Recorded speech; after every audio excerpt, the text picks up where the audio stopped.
Hey YouTube, how the heck you doing? I'm doing great, and I hope you didn't miss me too much. I had some family stuff to take care of, and you know family comes first. But today we're going to dive into maybe one of the last aspects of setting up a saltwater tank. That is the quality of the water you're going to use for that purpose. So let's go ahead and just plunge right in and talk about that.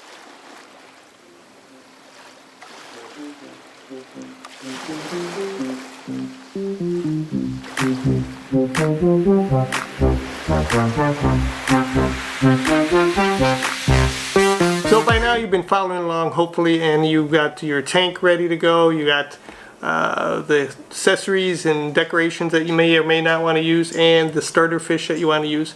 So let's talk a little bit about the water. When I first started this tank, I just did my basic setup of my water quality, and that was I found a filter that you would hook up to your faucet in your bathroom or wherever you could do it, and it would filter out the heavy minerals, you know, your iron and whatever might be in your tap water, your drinking water, and other chemicals like the fluoride and stuff that they put into it. But it didn't do a thorough cleaning, so you still had to add some chemicals to make it safe water for whether it be a freshwater fish or saltwater tank like this one here. So that's what I did for probably quite a long time. So in my early days of using the tap water system with the filtering and the added chemicals to make the water safe for my tank, I would also visit my local fish store and buy gallons and jugs of the salt water that they had available to purchase, and I would bring those home in the car back and forth. And it got a little monotonous carrying those things in and out, putting them in the trunk and everything. But the convenience of having a jug ready to go and put into my tank when I needed to do a quick water change came in very handy. So I did like that process as far as having that ready to go. But when I did move up to my RODI system, that pretty much changed the way I would set up things, because now I have my own system set up in the utility room. I can do the water whenever I want. So what I typically do is do the RO system 2-3 days ahead of time, and then I add my crystal salt to it, get that all mixed up, and I just let that sit and kind of mix up for a day or two before I do my water change.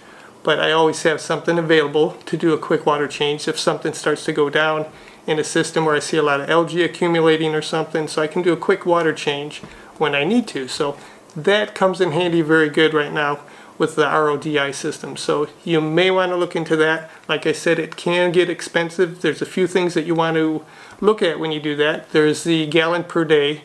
My system I have, it's a 4 canister system.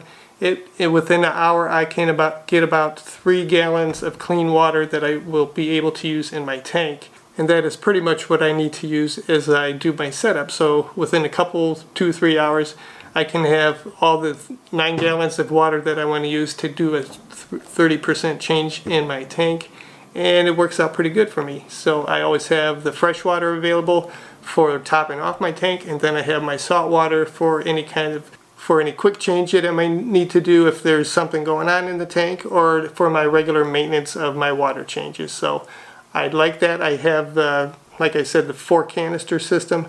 You can get clear canisters on your system, and you can get like the opaque white ones. And I prefer the clear ones because I can see how the filters are doing in there. I can see if they need to be changed out, if they're getting dirty too fast. And it's pretty easy. I mean, it's a quick setup. It just connected to my water system there. I did a little T connector on my washing machine, so that's the water that I'm using to split off into my RODI system. So that is a pretty good setup for me. And then I also put the jug on top of the washing machine, and just in case, and it has happened a few times, just in case I forget that I'm doing an RO and it spills over the jug and into the washing machine. But now I do a quick timer with Alexa, and I just tell it to set a timer for a certain time. She didn't hear me this time. And it's pretty much easy to do the water, so I don't mind doing that at all. So like I said, it is convenient to have a RODI system in the house. I don't have to run to the store every time I have a situation where I need quick water, whether it be the top off water, fresh water, or if I just need salt water to do a quick change. I can just set up my RODI system, put a couple hours into it, get some fresh water, mix up the salt, And I don't have to let the saltwater sit too long. Every once in a while I do use it right away. They say you can, and I've had no problems with doing that. But typically when I do the water setup, I let it sit for a day or two just to mix up and get acclimated to the temperature and everything. But every once in a while I do go to the fish store and I pick up a jug of the live water, get that good bacteria and the other organisms that's in the live water to infiltrate into the system and give my saltwater tank a little treat. They enjoy it, and it's been working great for me. So I hope you liked the little breakdown of the water quality that I use to get this system going. If you have any questions, put those down below in the comments, and I will be following up this series with some new aspects of it just to get you going as far as adding corals and fish down the road, compatibility and such. But don't forget to like and subscribe, and I'll see you next time, guys. Have a good one.